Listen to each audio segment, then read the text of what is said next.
numéro gagnant tout à l'heure, bien sûr, aux alentours de 18h50. L'invité du 17-19.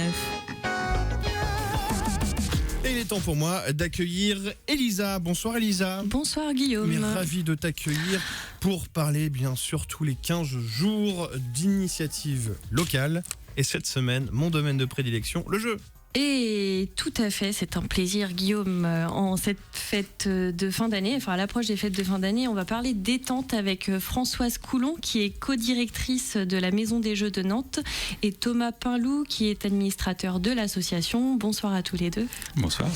La Maison des Jeux de Nantes, c'est une association d'éducation populaire qui a pour but la promotion du jeu et le développement des pratiques ludiques. Donc, une de vos actions principales, c'est l'animation. Quel type d'animation proposez-vous ?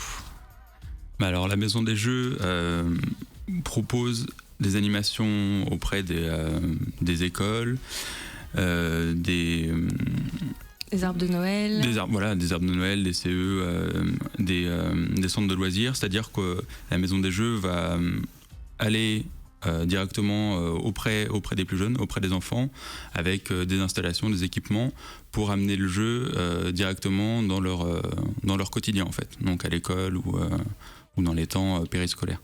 Cet accompagnement, il est un peu de A à Z puisque vous pouvez être là pour les renseigner à organiser un événement autour du jeu ou bien même d'aller proposer des structures et d'aller les mettre en place. Vous avez un bus d'ailleurs pour y aller dans ces différentes structures. Voilà, alors on appelle ça le ludobus, c'est pas exactement un bus à proprement parler.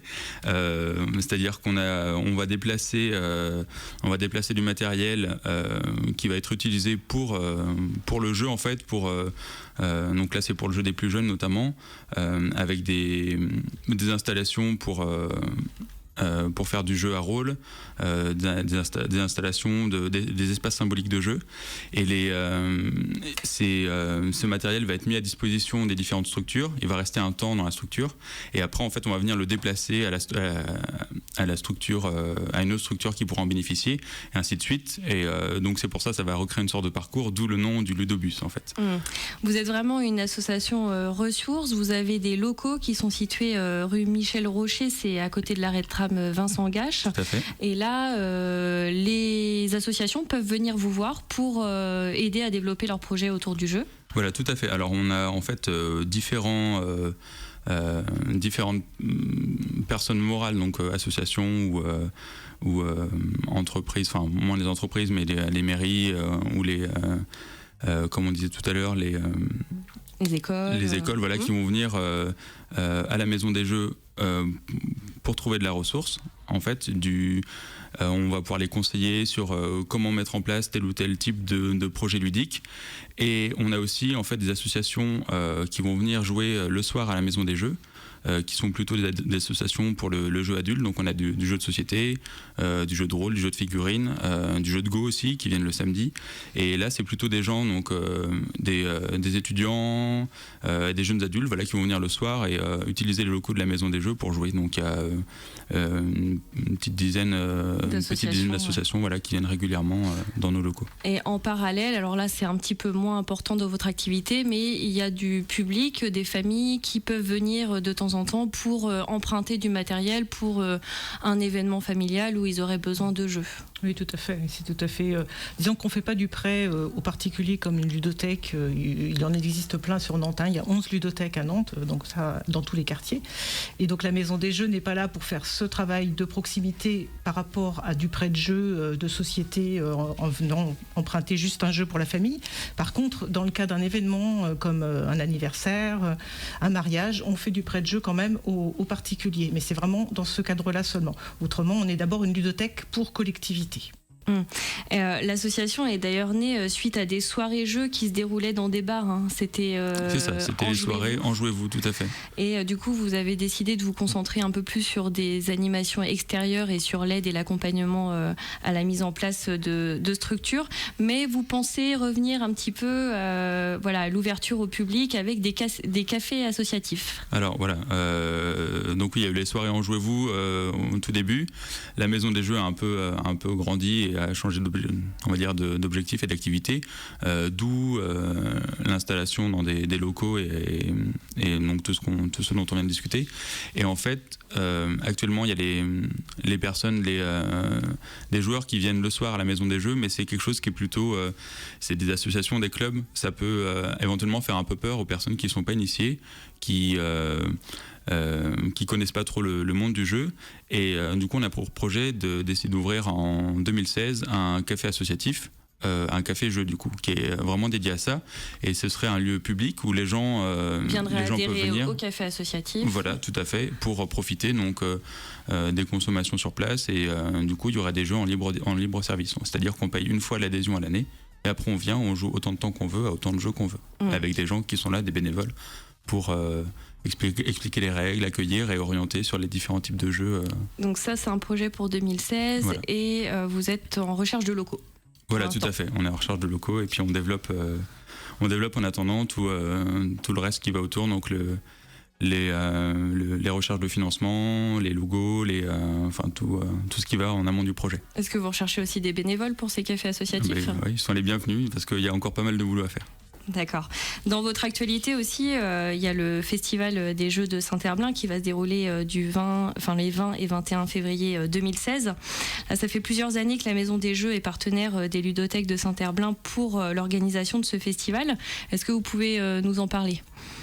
Effectivement, ça fait plus d'une dizaine d'années même qu'on est partenaire de ce festival, et on a initié le prix du public il y a une dizaine d'années maintenant, un petit peu plus d'une dizaine d'années aussi, donc qui est en parallèle en fait du festival.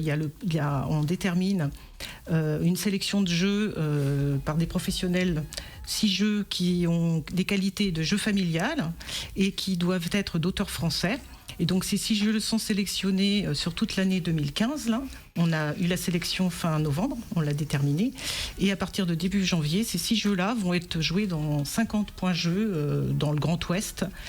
Et de ces votes du public en fait, qui est familial, donc on est sur un vote d'enfants à partir de 7-8 ans, on va dire, quand ils sont accompagnés quand même, mais à partir de 7-8 ans jusqu'à donc aux grands-parents. Et tous ces bulletins de vote en fait vont aller jusqu'au 20-21 février, avec en parallèle de ça un jury qui n'est pas non plus un jury professionnel. Ce sont des amateurs de jeux qui vont venir se réunir pour jouer à tous les jeux, et on va croiser en fait le vote du public et le vote du jury pour déterminer le jeu qui aura été choisi. Voilà. D'accord, donc cette présélection des jeux, elle a été faite par des professionnels, dont vous peut-être ? Non, moi pas personnellement, j'ai un collègue. La Maison des Jeux, voilà. Ouais. La Maison des Jeux. Tout à fait. En tout cas, vous devez en tester beaucoup des jeux quand même. Oui, tout à fait. Et c'est quand même l'originalité de ce prix, c'est bien que c'est le public qui le donne. C'est un des seuls prix actuellement qui soit fait comme ça. C'est-à-dire que la plupart des prix qui sont connus dans le jeu sont faits par des professionnels. Oui, et puis vous me disiez aussi pendant la préparation de cette interview qu'un des critères de la sélection était aussi la compréhension des règles, voir si c'est vraiment compréhensible par tout le monde, parce que ça peut déjà des fois être un petit bémol de devoir lire un livret assez complexe, quoi. Ouais, les règles déroutent un peu, refroidissent un peu certains joueurs qui n'osent pas se lancer dans le jeu. Et là, un des critères qui est demandé aux personnes quand ils vont voter pour le jeu, c'est est-ce que le jeu a été beau, bien compris, qu'on a bien pu le prendre en main, et est-ce que les règles se sont déroulées toutes seules, et il n'y a pas eu de souci à ce niveau-là. Donc ça, les auditeurs pourront retrouver sur ces 50 points les différents jeux, les 6 jeux, pour pouvoir les tester. Juste pour terminer, vous avez un autre projet, un week-end jeu, alors là qui n'est pas ouvert au public. Est-ce que vous pouvez nous en parler ? C'est un week-end qui va se dérouler au mois de mars, qui va être ouvert effectivement plutôt aux bénévoles de ludothèques ou aux bénévoles d'associations de jeux et à des professionnels pour se réunir et échanger sur notamment le thème de cette rencontre cette année. Ça va être le ressenti du joueur. Qu'est-ce que moi en tant que joueur je ressens dans un jeu ? Il y a des jeux qui sont plus ou moins...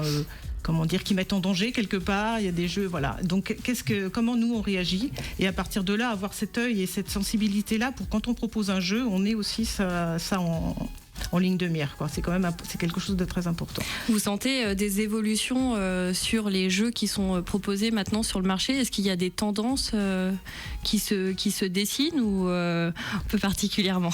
La tendance, c'est que en fait, il y en a de plus en plus de tendances. C'est-à-dire que l'offre elle devient vraiment très grande, très large, et donc chaque joueur peut se retrouver dans un type de jeu particulier. Il y a de plus en plus de jeux différents.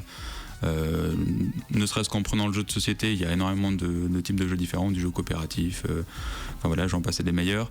Mais après, il y a énormément de jeux à côté, du jeu d'adresse, du jeu de rôle également. Du jeu de rôle, voilà, donc voilà, il y a une énorme. Ça se diversifie. Et alors, la maison des jeux a combien de jeux en sa possession? On ne sait pas. Vous ne savez pas? Ah oui? Non, énormément, mais on ne sait pas parce qu'on n'a pas d'inventaire complet en fait de nos jeux. Beaucoup. Mais vous renouvelez vos stocks régulièrement? Oui, enfin, on garde quand même les bons. Ouais. On approvisionne en fait. Vous approvisionnez, oui, vous êtes. Mais plus il y a de jeux, plus c'est important justement d'acquérir un œil critique par rapport aux jeux. C'est comme dans les livres ou dans tout autre média en fait. Nous on travaille à ça en fait. On travaille à ce que les gens sachent pourquoi ils ont envie de jouer à ce jeu-là et pas à celui-là, et qu'ils se dirigent parmi toutes ces propositions de la manière la plus consciente et intelligente possible, et que ce soit pas simplement l'offre commerciale qui débarque, quoi. Ouais. Et on prend toujours autant de plaisir à tester des nouveaux jeux?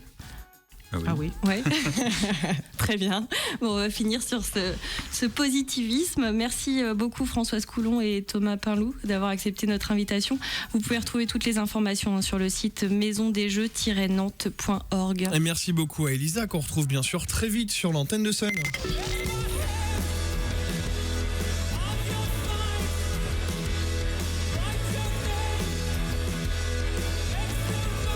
Et c'est les toutes dernières minutes. Il en reste 3 exactement pour tenter de gagner ces 45 minutes d'aquabiking pour 2 au centre aquatique au 35 avec un coach qui vous prépare un programme au petit oignon pour profiter au mieux de ces 45 minutes. Pour gagner ces 2 invitations, c'est simple. Vous nous laissez un message sur le répondeur des auditeurs au 02 40 13 32 12, 02 40 13 32 12. Message qui doit contenir votre nom, prénom et numéro de téléphone. On prend un numéro gagnant tout à l'heure à 18h50. Bonne chance à tous. Mais dans tous les cas, les inscriptions se terminent juste après les Bantam Lions qui arrivent avec Something Familiar. Très bon début de soirée. Merci d'être toujours aussi fidèle au son unique à Nantes.